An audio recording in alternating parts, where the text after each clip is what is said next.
All right, so we've got Peltandra, Sagittaria, and Pontidaria right next to each other. Hoping to do this at Riverside Park, but it didn't happen. So remember, Peltandra has the vein hugs the edge. Kid traced it.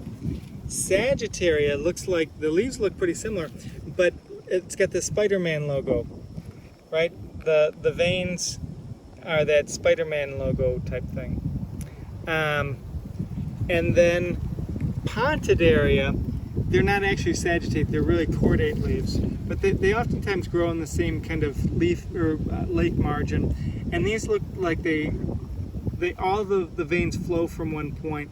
They look to me like you didn't mix your paint all the way and you pour in paint that hasn't mixed all the way. Pontidaria also has a spike inflorescence. Sagittaria we saw before with a raceme or panicle inflorescence, and then Peltandra has a spathe and spadex. So these three are nice pond margined, if you will, marsh species that are super common. Oftentimes you'll see them growing together, but usually you'll just find one or two of them, and usually not all three. It just depends. Okay. I just grabbed right here. This is Solanum dulcamara, and it's really easy because it's got the red berries. But then the leaves look like spades, like cards, like diamonds and spades and clubs.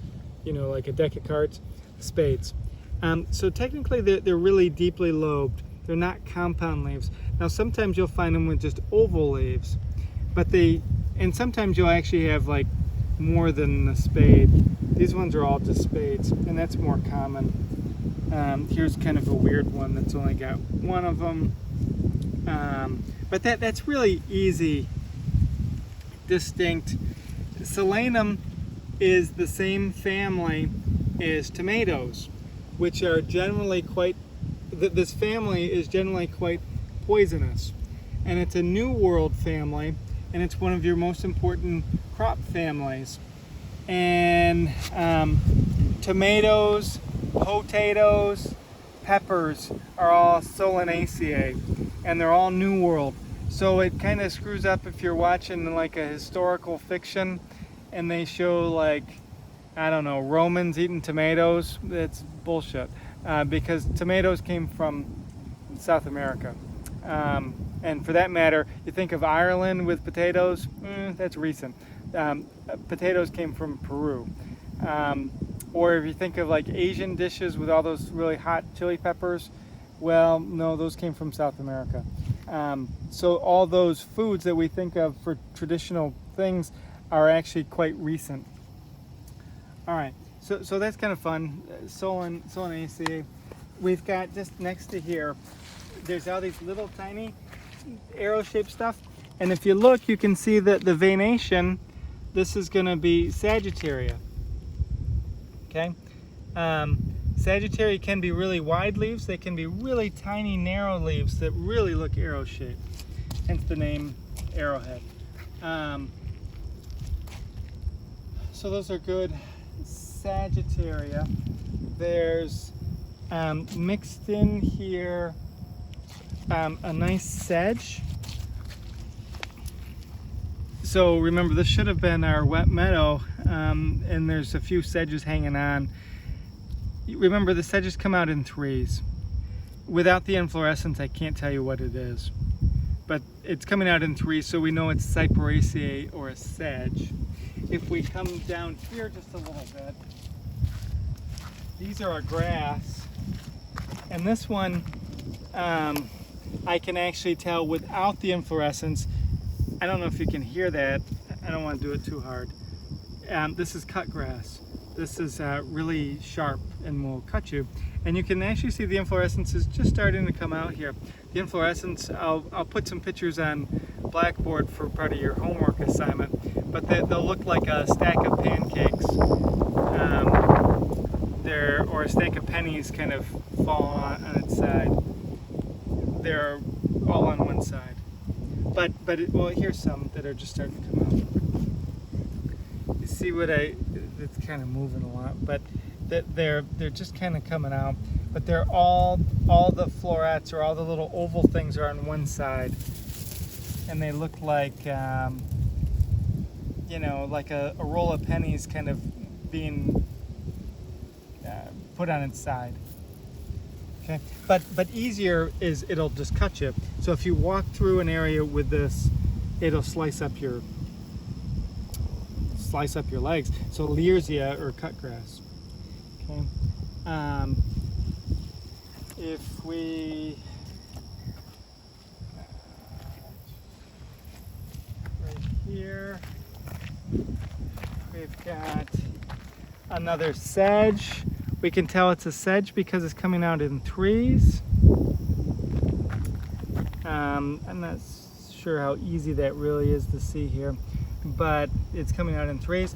There's these wider Sagittarius. You can see the Spider-Man symbol much better on this. Here's a bigger, wider one that is just a lot easier to see. This one's not on the list. It's usually not here. Well, it's usually here, but I've never seen it in cloud. This is Sparganium. See they look like little balls, spiky balls, and then it's just kind of long, skinny leaves. So that's not on your list. Won't be on a list because it's normally not here, but it is fairly common. Sparganium.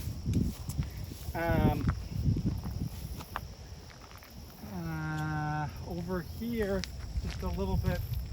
Well, do this first. So these are actually a carex.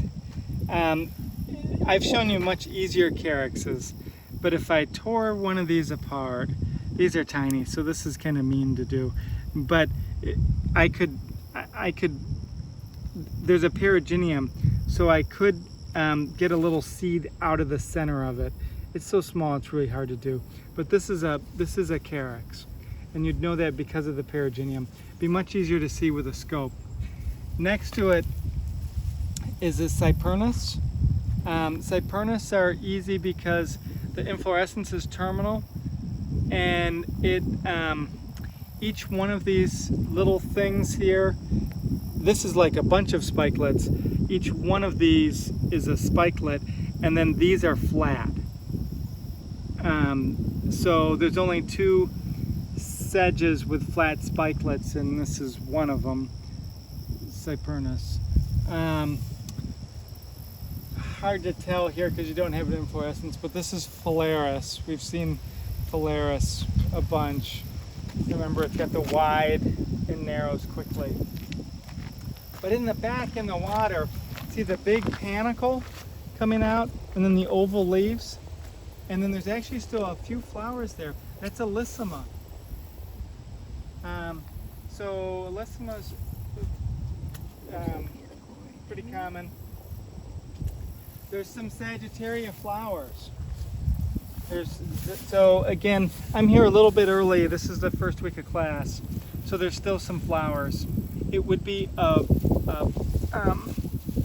raceme. When you come, you'll see just the remnants.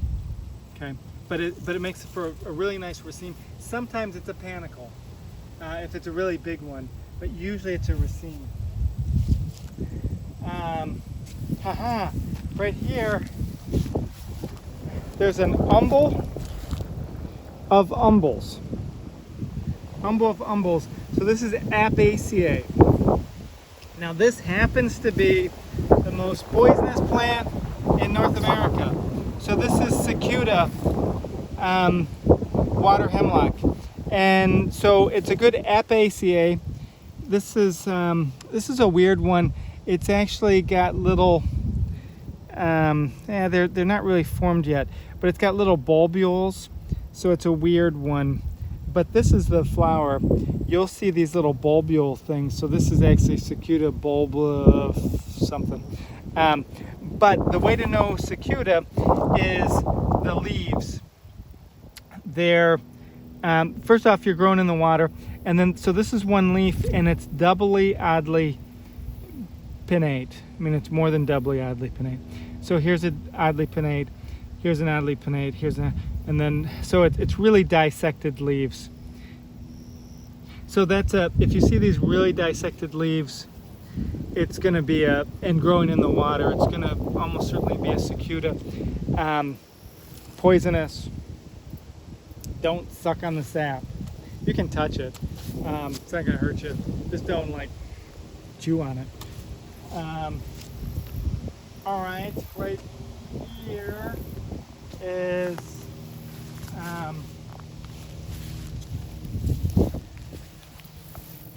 Lycopus.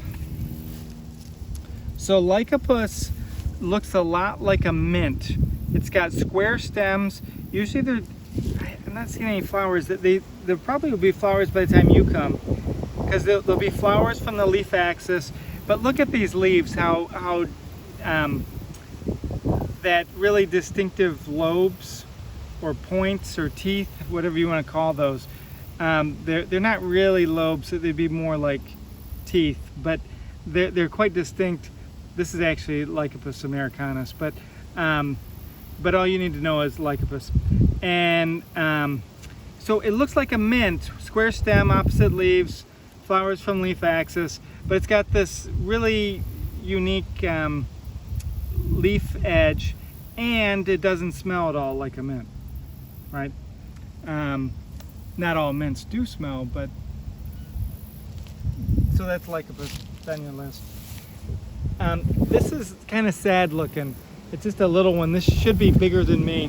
This is an elderberry, Sambucus. Sambucus has opposite leaves that are oddly pinnate. So you could think that this is an ash tree, but it's not. It's a shrub, and and then there'd be berries.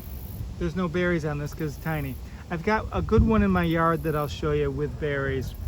But the leaves are quite a bit different, and than an ash. And it's just a smaller. It's not clearly a little seedling. It's more shrubby in appearance. But I would sometimes confuse an ash with a Sambucus if you're just based on words. Opposite leaves are like pinnate. Okay, if we come over this way, this is a really nice Bidens. Okay, now this will be much easier when you come because the flowers will be open, or they'll go to fruit. They've got really pretty yellow flowers. It's not doing it yet. I'll put on Blackboard the beggar's tick, and what makes them really easy is they look like a sunflower seed with two barbs on it, but they're not mature yet. They're actually just starting to flower. You can see the buds are just opening. It's an Asteraceae. It's also got opposite leaves and other stuff, but the easy thing is the beggar's ticks. So it looks like a sunflower seed with two barbs on it. And there's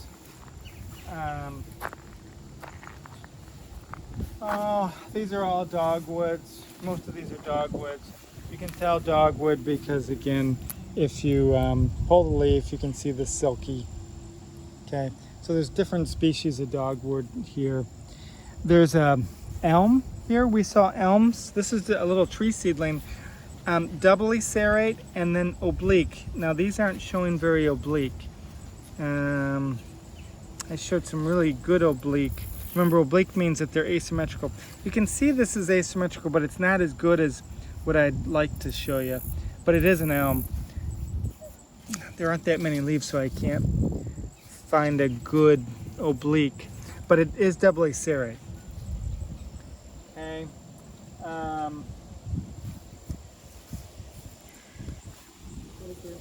Good.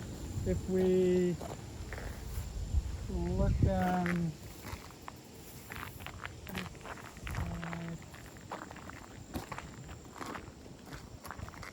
Rumex. So usually this gets really big.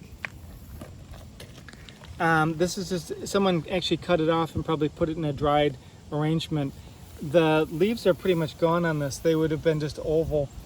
But this is the same family as the Polygonum, but these seeds are very triangular, or fruits I should say, and I don't know, these ones are really, grab a couple more.